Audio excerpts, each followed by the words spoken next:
আবাসন সংকটে তীব্র ভোগান্তিতে রংপুর মেডিকেল কলেজের শিক্ষার্থীরা। বর্তমানে 54 ব্যাচের ক্লাস শুরু হলেও শুধু কিছু শিক্ষার্থী গণরুমে ওঠার সুযোগ পেয়েছেন, কিন্তু বেশিরভাগ শিক্ষার্থীকেই বাইরে থেকে এসে ক্লাস করতে হচ্ছে। আর ছেলেদের গণরুমেও রয়েছে ভোগান্তি, নেই কোনো ধরনের সুযোগ সুবিধা। শাহ বায়েজিদ আহমেদের প্রতিবেদন।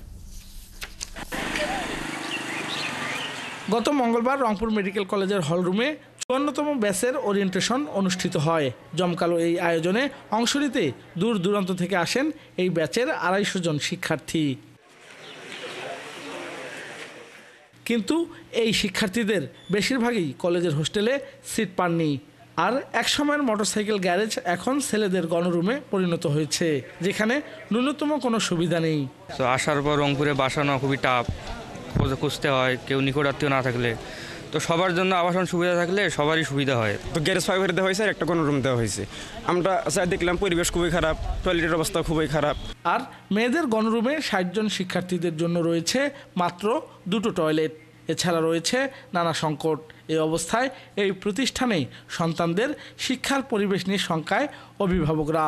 এই 60:2 টয়লেট যেটা দুটো এবং তাও নোংরা, এটা আসলে একজন মেডিকেল স্টুডেন্ট, ওরা ওখানে পড়বে নাকি ডিপ্রেশনে ভুগবে, এই আমার মনে হয় এই বিষয়টা কর্তৃপক্ষের দেখা উচিত। তারা ভবিষ্যতের ডাক্তার, তারা যদি ওইখানে এখন থাকে, তাদের অন্তত তাদের একটা থাকার ভালো একটা ফ্যাসিলিটিস করা দরকার। এ বিষয়ে নিজেদের সীমাবদ্ধতার কথা স্বীকার করে দুঃখ প্রকাশ করেন প্রতিষ্ঠানটির অধ্যক্ষ। তিনি জানান, পুরো কলেজে 1600 শিক্ষার্থী থাকলেও শুধু আবাসন সুবিধা করা হয়েছে 1000 শিক্ষার্থীর। তো এখনকার বাস্তবতা সেটাকে আমাদের মানতে হবে, কারণ আমাদের বিল্ডিং ভাঙা হবে বললাম, পুরো একটা বিল্ডিং ছাত্রী হোস্টেলে ভেঙে ফেলতে হচ্ছে। সেখানে যখন 10 তলা বিল্ডিং হবে, তখন আমরা চাইলে বাইরের 2-1টা ইনস্টিটিউটের স্টুডেন্টকেও এনে রাখতে পারবো। তো এখনকার সংকটটা বাস্তবতা।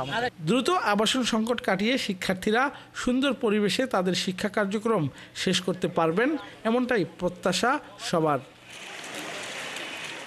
শাহ বায়েজিদ আহমেদ, 71, রংপুর।